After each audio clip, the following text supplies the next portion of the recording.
اللہ تعالیٰ اپنے بندوں سے بڑا جلد راضی ہو جاتا ہے۔ وہ اپنے بندوں کو بہت زیادہ مشقت میں نہیں ڈالتا۔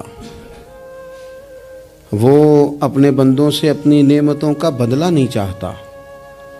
بہت سخت مشقت والی عبادتیں نعمتوں کے بدلے نہیں چاہتا۔ وہ بڑی جلدی رحم فرماتا ہے۔ ماں پیار کرتی ہے اپنے بچے سے، لیکن وہ ناراض بھی ہو جاتی ہے بعض چیزوں پہ۔ بعض معاملات اس کا دل بھی دکھاتے ہیں۔ بعض جگہ وہ رو کے یہ بھی کہتی ہے کہ تو نے میری محبت کا کوئی نتیجہ نہیں مجھے دیا، میری ساری کمائی تو نے ضائع کر دی۔ والد بہت ساری جگہوں پہ ناراض ہوتا ہے، شکوہ کرتا ہے، کہتا ہے میری بیماریوں کی، پریشانیوں کی، بڑھاپے کی، کمزوریاں کا سبب بیٹے تو ہی بن گیا۔ یہ ساری تکلیفیں تو ٹھیک ہو جائیں تو میری شاید عمر بھی بڑھ جائے، صحت بھی ٹھیک ہو جائے، میں زیادہ دیر جوان رہ سکوں۔ ناراض ہوتے ہیں ماں باپ۔ اسی طرح ماں باپ راضی بھی ہو جاتے ہیں، وہ بڑی جلدی راضی ہو جاتے ہیں۔ میں اکثر کہتا ہوں کہ والد کو راضی کرنے میں 5-7 منٹ لگ جاتے ہیں، اماں تو 1.5-2 منٹ میں راضی ہو جاتی ہے۔ ابا جی کو 5-7 منٹ لگتے ہیں، کئی دفعہ کہنا پڑتا ہے، کوئی دلائل دینے پڑتے ہیں، لیکن والدہ کے لیے تو کچھ بھی نہیں۔ آپ نیرا جا کے پیروں میں بیٹھ ہی جائیں، کچھ بھی نہ کریں، آپ پورا روئیں نہ، رونے والا منہ ہی بن جائے تو اماں تو نرم ہی نرم ہے، جس وقت جو مرضی آپ کرا لیں ہو گیا۔ اللہ تبارک و تعالیٰ بلا مثال و بلا تشبیہ سمجھانے کے لیے عرض کرتا ہوں، اللہ بھی بعض معاملات میں اپنے بندوں سے ناراض ہو جاتا ہے۔ وہ کہتا ہے میں تکبر کرنے والوں کو پسند نہیں کرتا۔ وہ کہتا ہے فسادی پسند نہیں ہے۔ وہ فرماتا ہے کہ راہوں میں کجی کرنے والے پسند نہیں ہیں۔ وہ فرماتا ہے کہ بدعہدیاں کرو گے تو میں صبح قیامت تم سے سوالات کروں گا۔ اللہ تبارک و تعالیٰ بہت ساری چیزوں کو ناپسند کرتا ہے، ناراض ہو جاتا ہے۔ بلکہ نبی پاک صلی اللہ تعالیٰ علیہ وسلم نے فرمایا تم بات کرتے کرتے کوئی ایسا جملہ بول دیتے ہو کہ رب اتنا ناراض ہوتا ہے کہ تمہیں پتہ بھی نہیں ہوتا، تمہارے لیے جہنم کا فیصلہ کر دیتا ہے۔ اس لیے پہلے تولو پھر بولو۔ خود اپنے لفظوں کی تو تم پہرے داری کرو نا کہ میں کیا کہہ رہا ہوں۔ کوئی ایسا جملہ، کوئی ایسی بات وارث شاہ مان کری نہ وارثاندہ، کوئی ایسی بات نہ تمہاری زبان سے نکلے۔ اور حضور یہ بھی فرماتے ہیں کہ اس کا دوسرا پہلو بھی ہے، بعض اوقات تم بات کرتے ایسا جملہ کہتے ہو وہ اتنا راضی ہوتا ہے کہ تمہارے لیے جنت کا فیصلہ فرما دیتا ہے۔ مسلمان کو اب یہ حکم ہے، اس ساری گفتگو کا نتیجہ یہ ہے کہ وہ اپنے جذبات پر، خیالات پر، نگاہوں پر، زبان پر، کانوں پر تھوڑی توجہ دے، بے لگام نہ بنے، بے ترتیب نہ بنے، جو طبیعت میں آئے کر نہ گزرے، تھوڑا سا نہ سوچے سمجھے اور تھوڑا سنبھل کے چلے۔ کبھی ان کاموں کی طرف نہ جائے جن سے رب ناراض ہو جاتا ہے، ان کاموں کی طرف بڑھے جن سے اللہ راضی ہوتا ہے۔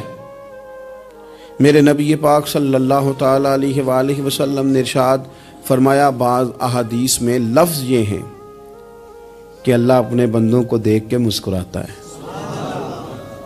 جو اس کی شان کے لائق ہے۔ جس ترتیب سے ہم مسکراتے ہیں، جس ترتیب سے ہم روتے ہیں، جس ترتیب سے ہم کسی بات کا اظہار تشکر کرتے ہیں، خدا ان باتوں سے پاک ہے۔ اب بہت ساری حدیثوں میں آیا کہ وہ مسکراتا ہے، تو کیا مطلب ہے مسکرانے کا؟ تو علماء تفسیر نے لکھا ہے مسکرانے کا مطلب یہ ہے کہ وہ بڑا ہی راضی ہوتا ہے اپنے بندے سے، بڑا راضی ہوتا ہے، یہ مطلب ہے۔ ایک تو مسکرانے کا مطلب یہ کہ وہ بڑا راضی ہو گیا، وہ مسکرا دیا اپنے بندے پہ۔ اور ایک اس کا معنی خود نبی پاک صلی اللہ تعالیٰ علیہ وسلم نے بیان فرمایا۔ مسند امام احمد بن حنبل میں حدیث ہے، حضور سید عالم علیہ السلام سے صحابہ نے پوچھا یا رسول اللہ شہید تو بڑے لوگ ہوتے ہیں، شہیدوں میں افضل کون ہے؟ تو اللہ کے حبیب علیہ السلام فرمانے لگے وہ والا بندہ جو ڈٹ گیا تھا کافروں کے مقابلے میں، وہ ہلا نہیں، پوری طرح ڈٹ کے جو لڑا وہ شہداء میں افضل ہے۔ حضور فرماتے ہیں وہ جنت کے بالا خانوں میں سیر کرے گا اور رب اسے دیکھ کے مسکرائے گا، رب اسے دیکھ کے مسکرائے گا، اللہ تعالیٰ مسکراتا ہے اسے دیکھ کے۔ اور اگلے جملے میں حضور نے وضاحت کر دی، فرمایا جب رب دنیا میں کسی پر مسکراتا ہے نا تو اس کا معنی یہ ہے کہ قیامت میں پھر اللہ اسے حساب کوئی نہیں لے گا۔ جس پر اللہ دنیا میں مسکرا دیا اس سے کوئی حساب تو وہ کام ڈھونڈنے چاہیے نا جس سے اللہ مسکرائے. ویسے کبھی ہم ایسا کرتے ہیں کہ نہیں کہ کسی کو راضی کیا جائے؟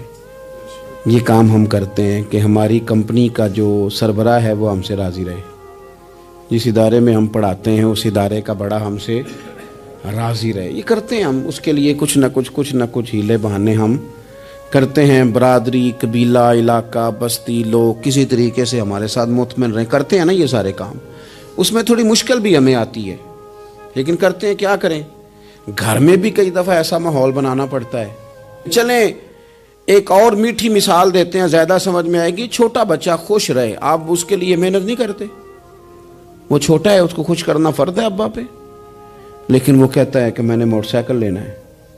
چھوٹا ہے، چلا ہی نہیں پائے گا، تو ابا پھر اسے راضی کرتا ہے، کہتا ہے بیٹے چھوٹا سائیکل لے لے، چل میں تجھے اڑانے والا جہاز لے دیتا ہوں. مقصود کیا ہے کہ اس کو ناراض نہیں کرنا، یہ روئے نہ، اس کا دل نہ ٹوٹے. ہو یارو سنو نا میں کیا کہہ رہا ہوں.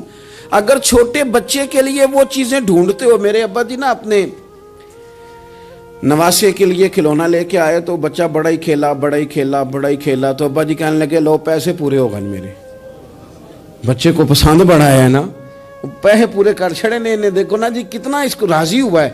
تو انسان کیا کرتا ہے کہ کوشش کرتا ہے چھوٹا بچہ بھی ناراض نہ ہو، تو وہ چیزیں وہ ڈھونڈتا ہے کہ اس کو کیا پسند ہے. چاکلیٹ لے جاؤں، فلاں چیز لے جاؤں، آئس کریم لے جاؤں. تو ایک بچے کے لیے، گھر کے لیے، سربراہ کے لیے اتنی محنت کرتے ہو، تو وہ کام بھی ہمیں ڈھونڈ کے تلاش کرنے چاہیے نا جس سے رب راضی ہوتا ہے، اللہ راضی ہوتا ہے. بتاؤں وہ کون کون سے کام ہیں؟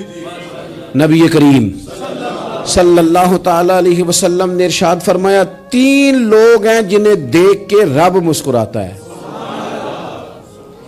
یا رسول اللہ صلی اللہ علیہ وسلم وہ کون کون سے؟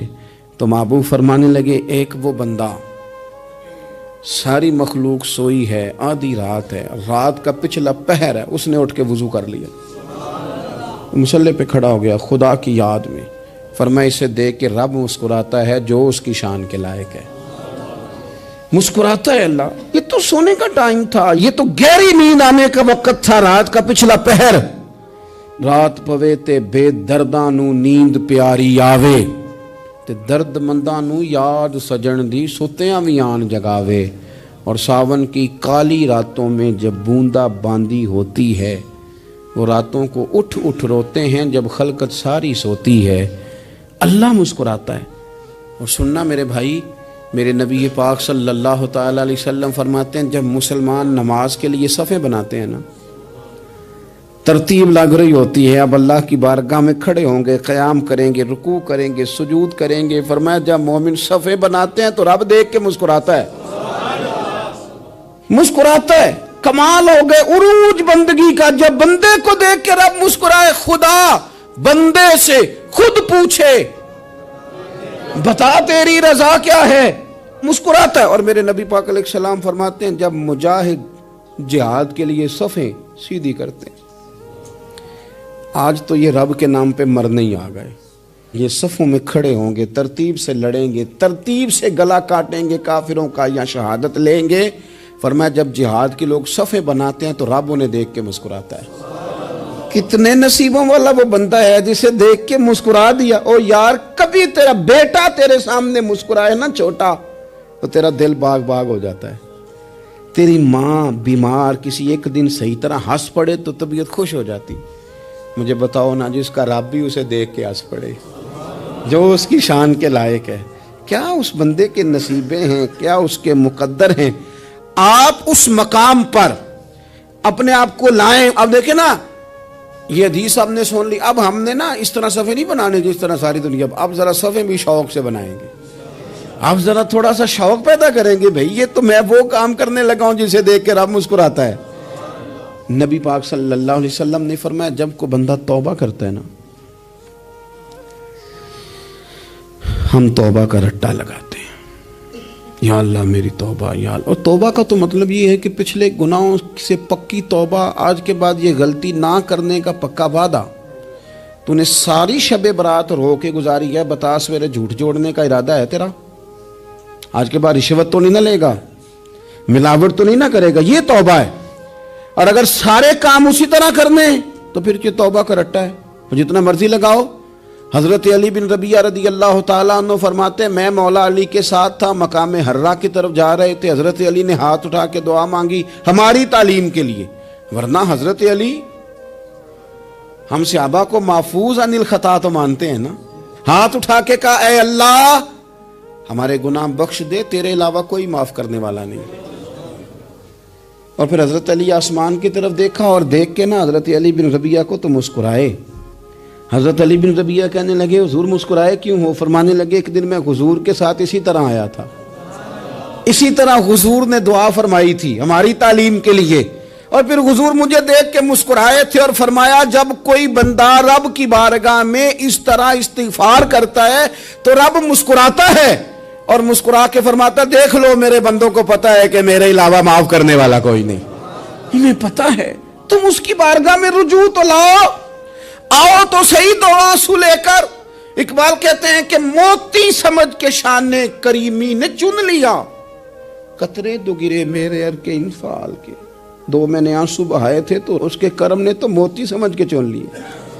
سنو نا حضور اس استغفار کو اللہ کو یار رات کو توبہ کر کے سونا چاہیے ہمیں، کچھ غلطیاں ہم کرنا نہیں چاہتے پر ہم سے ہو جاتی ہیں، کچھ دل ہم توڑنا نہیں چاہتے پر وہ ٹوٹ جاتے ہیں، ہماری مجبوری ہوتی ہے ٹوٹ جاتے ہیں، رات کو اس کی بارگاہ میں ہاتھ باندھ کے کشکول طلب دراز کر کے خوب استغفار پڑھنا چاہیے کہ مالک بندے ہیں نا کیا کریں، نفس کا ساتھ ہے، دنیا کا ساتھ ہے، خواہشات نفسانیہ، مالک معاف کر دے، درد سے توبہ، رسم نہ ہو، کہانی نہ ہو، لفظ نہ ہو، جملے نہ ہو، اور جناب ایسے لوگوں کے بیچ بڑے ہاتھ باندھ کے اور بڑا کوئی ضرورت نہیں، آپ اکیلے اپنی چارپائی پہ بستر کے اندر منہ دے کے بھی درد سے کہیں گے نا معاف کر دے تو وہ تو مہربانی بڑا ہے۔ میرے نبی پاک صلی اللہ علیہ وسلم مثال دیتے ہیں، فرمایا ایک آدمی صحرا میں جا رہا، صحابہ سے حضور خطاب کر رہے ہیں، فرمایا ایک آدمی صحرا میں جا رہا تھا، اس نے اپنی اونٹنی پہ کھانا پانی پیسے ہر چیز رکھی ہوئی تھی، صحرا تھا بہت بڑا، درمیان صحرا کے گیا تو تھوڑا سا سستانے کے لیے آرام کرنے کے لیے اونٹنی سے نیچے اترا، اب اس نے اونٹنی کی لگام اونٹنی کی نکیل اپنے سرہانے کے نیچے رکھی، ہاتھ کے ساتھ پکڑی اور سو گیا، تھوڑی ہی دیر کے بعد جب اس کی آنکھ کھلی تو دیکھا اونٹنی غائب ہے، صحرا میں وہ پیدل نہ آگے جا سکتا ہے نہ پیچھے جا سکتا ہے، نہ دائیں نہ بائیں، کھانے کو روٹی نہیں، پینے کو پانی نہیں، تھوڑا ادھر بھاگا ادھر بھاگا، تھک گیا، کریم محبوب فرماتے ہیں وہ پوری طرح نڈھال ہو گیا اور مایوس ہو گیا، معاذ اللہ، مایوس ہو کے دوبارہ اسی جگہ آ کے لیٹ گیا جہاں پہلے لیٹا تھا، انتظار کرنے لگا کہ اب موت ہی آئے گی، آخری وقت ہے، اب نہ میں پیدل یہ صحرا کراس کر سکتا ہوں، نہ پیچھے جا سکتا ہوں، نہ کھانا ہے نہ پانی ہے، سوائے موت کے کوئی سہارا نہیں۔ حضور فرماتے ہیں وہ رستے میں دوبارہ لیٹ گیا، اچانک اس نے رخ بدلا تو اونٹنی سامنے کھڑی تھی، حضور نے صحابہ سے پوچھا بتاؤ نا اسے بھلا کتنی کو خوشی ہوگی؟ یا رسول اللہ جی سے نئی زندگی مل گئی ہے۔ آپ دیکھیں نا سارے ڈاکٹروں نے کہہ دیا کہ اس کے تو گردے معدہ جگر ہر چیز ختم ہے، گھر لے جاؤ خدمت کرو، ہر طرف پریشانی ہے، وہ بندہ بھی سمجھ گیا ہے کہ آخری وقت آ گیا، کل جاؤں پرسوں جاؤں، تیاری ہو گئی، سب لوگ آ گئے، باہر والے بھی آ گئے، یہ ماحول ایک عجیب رنگ اختیار کر گیا۔ اچانک ایک ڈاکٹر نے آ کے کہا نہیں نہیں غلطی لگ گئی تھی۔ مجھے بتائیے انداز کیا ہوتا ہے؟ بغیر دوائی کے بندہ اٹھ کے کھڑا نہیں ہو جاتا، او میں تو بچ گیا ہوں۔ نبی پاک صلی اللہ علیہ وسلم فرمانے لگے اس کی اونٹنی مل گئی، بتاؤ بھلا اسے کتنی خوشی ہوگی؟ یا رسول اللہ وہ تو دوبارہ دنیا میں آ گیا۔ حضور فرمانے لگے اسے کچھ بھی خوشی نہیں ہوئی۔ جب کوئی رب کا گناہگار بندہ آ کے توبہ کرتا ہے، رب کو اس سے کئی گنا زیادہ خوشی ہوتی ہے۔ میرا بندہ آ گیا ہے، میرا بندہ آ گیا ہے، میرے گھر آ گیا، اس نے آنسو بہائے ہیں، اس نے کہا اللہ میں تیرا ہی ہوں، تیرا ہی رزق کھاتا ہوں، تیری ہی زمین پہ رہتا ہوں، تیرے نام سے میری سانسیں چلتی ہیں۔ وہ آ گیا، فرمایا اس اونٹنی والے سے زیادہ رب کو خوشی ہوتی ہے جب گناہگار آ کے توبہ کرتا ہے۔ گناہگاروں کے آنسو اس کی بارگاہ میں بڑے مقبول ہیں، لیکن ہم رسم ادا کرتے ہیں، توبہ نہیں کرتے، ہم اپنے آپ کے ساتھ دھوکہ کرتے ہیں، جھوٹ بولتے ہیں۔ ہم بندہ کوئی ناراض ہو جائے تو ہمیں کو نہیں نیند آتی، اس کے گھر چلے جاتے ہیں، ہم اپنے سارے رشتوں کو تعلقات کو مینٹین کر کے رکھنے کے عادی ہیں. ہمیں پتہ ہے کہ وہاں میں نہیں جا سکا تو بیٹا بھیجتا ہوں, فلاں شادی پہ میں نہیں جا سکا تو بھتیجا بھیجتا ہوں, بھائی بھیجتا ہوں. ہر تعلق کا ہم نے خیال رکھا کوئی روٹھ نہ جائے. لیکن کمال ہے نا, یہ نہیں سوچا کہ اگر رب روٹھ گیا تو جب وہ روٹھ جائے نا تو سارے رشتے بھی بندے کے پاس موجود ہوں تو کوئی کارآمد نہیں ہوتا. پھر کروڑوں روپیہ جیب میں ہوں تو ڈاکٹروں کی دوائیاں اثر نہیں کرتی. وہ روٹھ جائے تو پھر انسان اس طرح سے پھسلتا ہے کہ بڑے بڑے اس کے پاس دروازے ہوتے ہیں پر کسی جگہ اس کا ہاتھ نہیں لگتا. خدا را خیال کریں, دنیا روٹتی ہے تو روٹھ جائے, رب رسول ناراض نہ ہونے پائیں, اس کا خیال کریں. حضور فرماتے ہیں وہ مسکراتا ہے, اسے خوشی ہوتی ہے جب کوئی اس کا بندہ اس کی طرف رجوع کرتا ہے. میرے عزیزو, رسول پاک صلی اللہ تعالی علیہ وسلم نے ان لوگوں کے تذکرے کیے جنہیں دیکھ کے رب مسکراتا ہے. ہم نا گناہگاروں پر بھی فتویٰ دینے میں جلدی کرتے ہیں اور نیکی پر بشارت دینے میں بھی جلدی کرتے ہیں, حالانکہ یہ ہماری ذمہ داری نہیں. پتہ نہیں اللہ تعالیٰ کس کو کب توفیق توبہ دے کے اپنے قریب لے, لیکن بڑی جلدی ہے, بڑی جلدی فتویٰ دینے میں. اور یہ فتویٰ اب صرف مفتیوں کا نہیں رہ گیا, یہ میری طرح کے آپ کی طرح کے ڈھیروں لوگ ہیں جنہوں نے جیبوں میں فتوے ڈالے ہوئے. بھئی آپ نے کیوں ذمہ داری لے لی ہے جنت میں داخل کرنے کی اور نکالنے کی؟ یہ تو میرے رب کریم کا کرم ہے, وہ جس کو چاہے جب چاہے جتنا چاہے عطا کرے. لیکن کچھ لوگ نا بڑے پکے ہو گئے ہیں کہ شاید جو میں سوچ رہا ہوں وہی درست ہے. کبھی کبھی کچھ چیزیں عجیب بھی ہوتی ہیں, لہذا خدا کی رحمت پر بھروسہ کر کے بات کرنی چاہیے. اپنی مرضی کے فتوے نہیں داغنے چاہیے.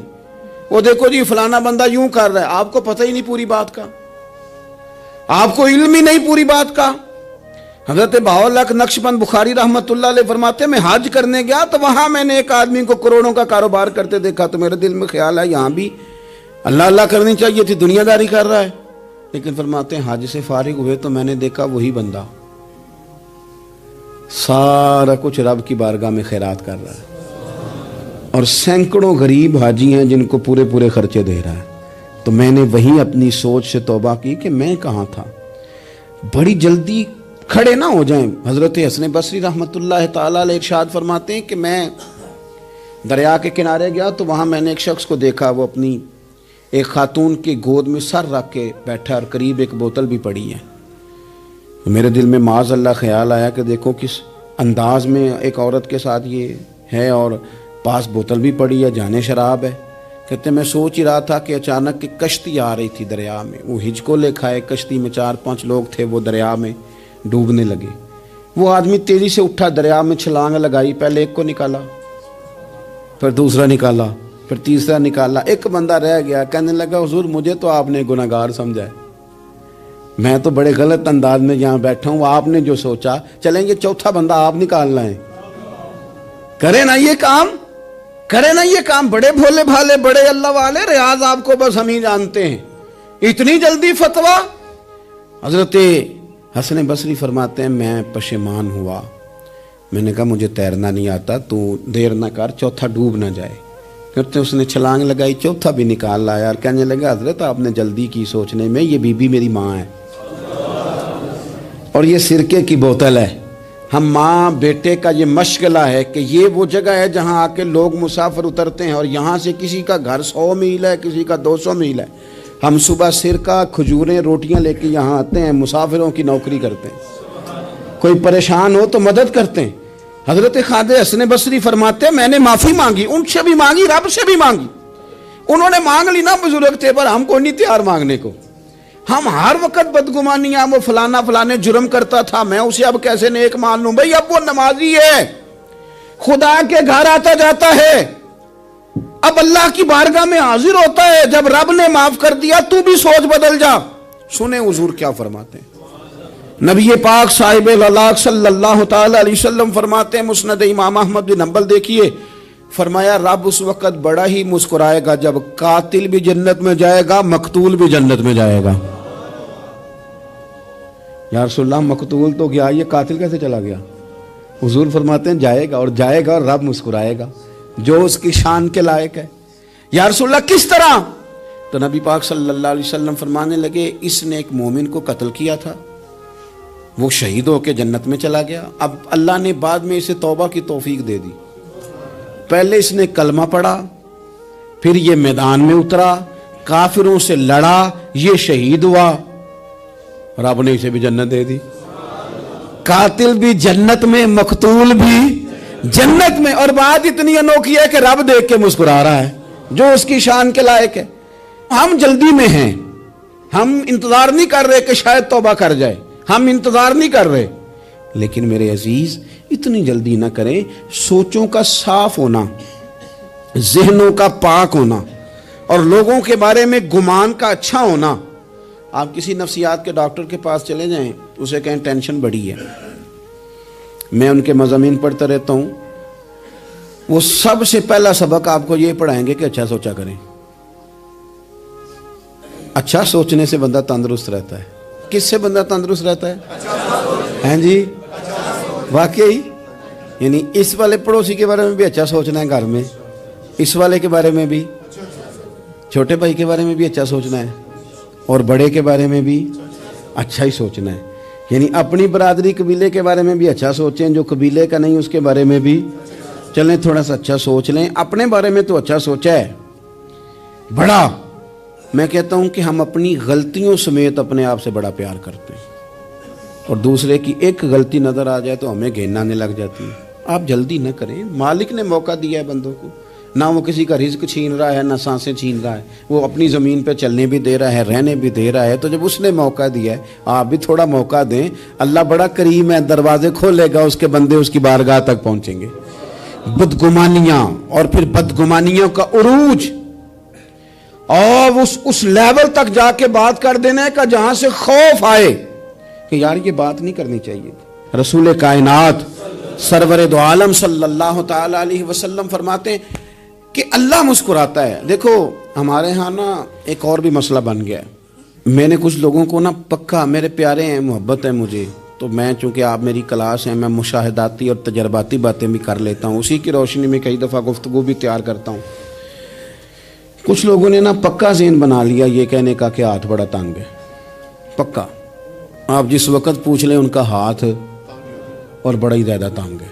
آپ یقین کریں، بہن کا جو خامند ہے وہ کہہ رہا ہے جا حصہ لے کے آ، تیرے بھائیوں کی کمائی تو نہیں، تیرے ابا کی ہے، لے کے آ۔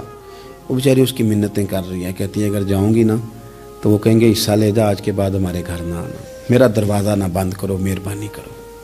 اور بھائی سے بات کرتی ہے تو کہتا ہے ہاتھ ہی بڑا تنگ ہے، جب ٹھیک ہوگا تو دے دوں گا۔ نہ کریں یہ ظلم۔ ہمارے اپنے تڑپتے رہتے ہیں اور ہماری دولتیں اندر پڑی رہتی ہیں، ہمارے اپنے چھوٹی چھوٹی ضروریات کے لیے پریشان ہوتے ہیں، لیکن ہم بڑے بڑے بہانے ہیں ہمارے پاس، کہتے ہیں یہ نکمہ ہے، یہ نکھٹو ہے، یہ کام نہیں کرتا، اس میں فلانا ہے، بے فلانا ہے، بلے میں نے نہیں ساتھ چلنا۔ اظہار جب آپ کے اندر پیدا ہوتا ہے نا، اظہار جب کسی کے لیے آپ حساس ہوتے ہیں تو آپ کو بھی سرور حاصل ہوتا ہے۔ نہ کریں یہ کام کہ آپ کو اللہ نے وسعت دی ہے اور ہر وقت آپ ہاتھ تانگ ہونے کا رونا رو رہے ہیں، ہر وقت آپ یہ کہہ رہے ہیں میں بڑی آزمائش میں ہوں، جب خدا نے آپ پہ نہیں ڈالی۔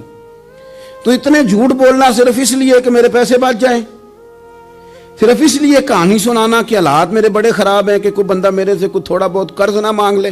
سنو، نبی پاک صلی اللہ علیہ وسلم کے پاس مہمان آ گیا، بخاری مسلم ہے، حضور نے ازواج مطہرات کے گھروں میں پیغام بھیجا، کچھ چیز ہے ضیافت کے لیے؟ یا رسول اللہ کچھ بھی نہیں، یہ دو جہاں کے شاہ ہیں اور پاس کچھ رکھتے نہیں، دو جہاں کی نعمتیں ہیں ان کے خالی ہاتھ میں۔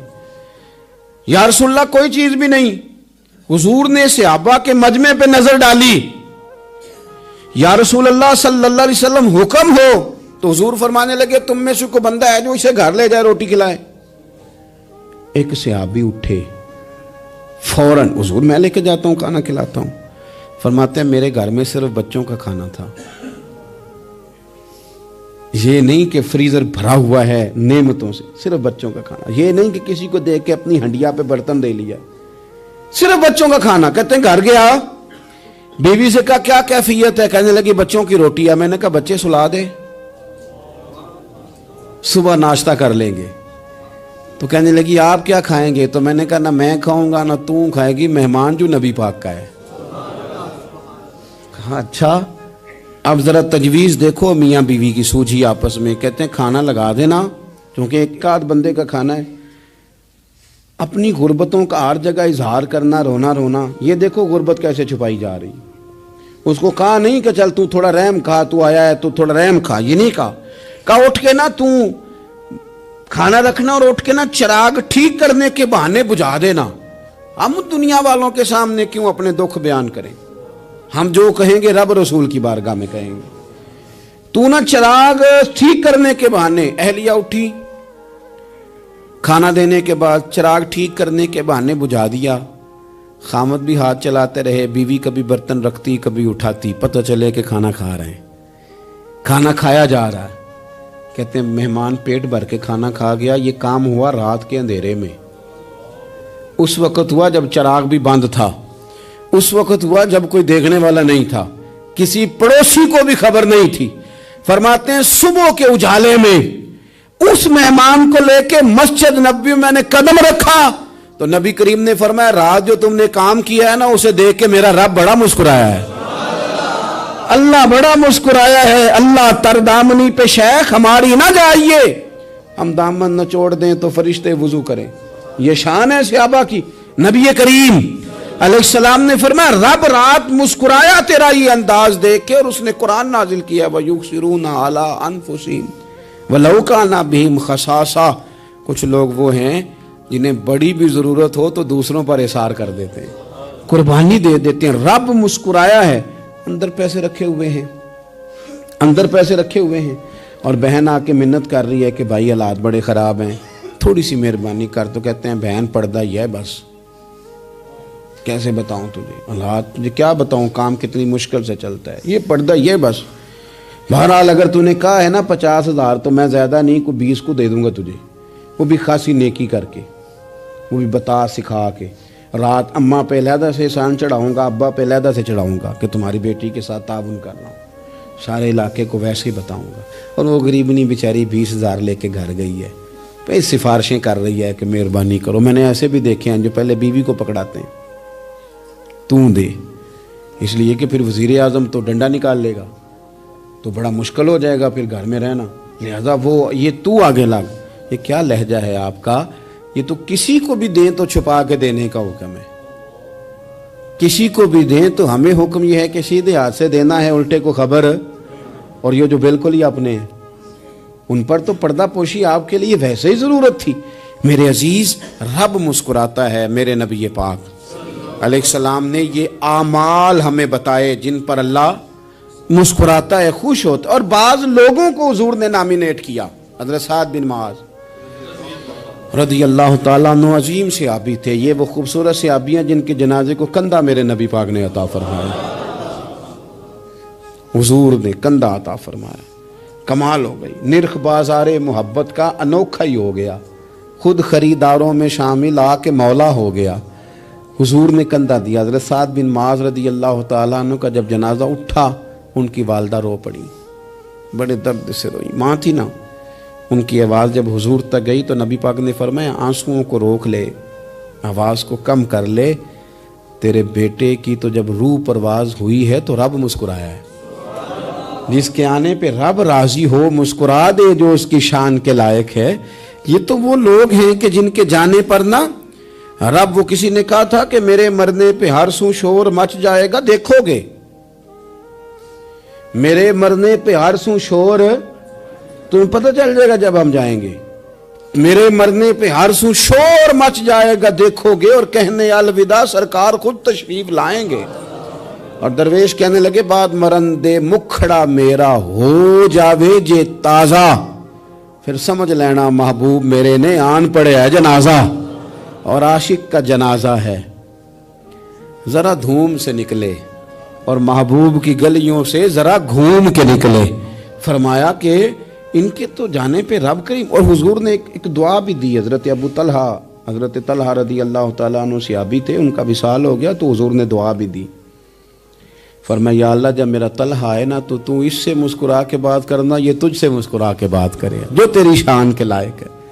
تو اللہ تعالیٰ غائب درجے راضی ہوتا ہے۔ ایک دفعہ پھر بات دہراتا ہوں، جو میدان میں ڈٹ کے شہید ہو رب اسے دیکھ کے مسکراتا ہے، جو اس کی شان کے لائق، جو توبہ صحیح کریں، سچی کریں، رب انہیں دیکھ کے مسکراتا ہے جو اس کی شان کے لائق ہے۔ جو نماز کے لیے صفیں بنائے رب انہیں دیکھ کے مسکراتا ہے، جو جہاد کے لیے صفیں بنائے رب دیکھ کے مسکراتا ہے، جو لوگ صبح پچھلے پہر اٹھ کے عبادت کریں رب انہیں دیکھ کے مسکراتا ہے، اور جو کبھی کبھی بھوکے رہ کے دوسروں پر قربان کر کے احسان کر دیں رب انہیں دیکھ کے مسکراتا ہے۔ بہت بڑی فضیلت ہے۔ اللہ ان سارے کاموں میں سے کسی ایک کام پہ ہمیں بھی لگا دے تاکہ یہ بڑی فضیلت اللہ تعالی ہم گناہگاروں کے حصے میں بھی فرما دے۔ آخر دعوانا ان الحمدللہ رب العالمین۔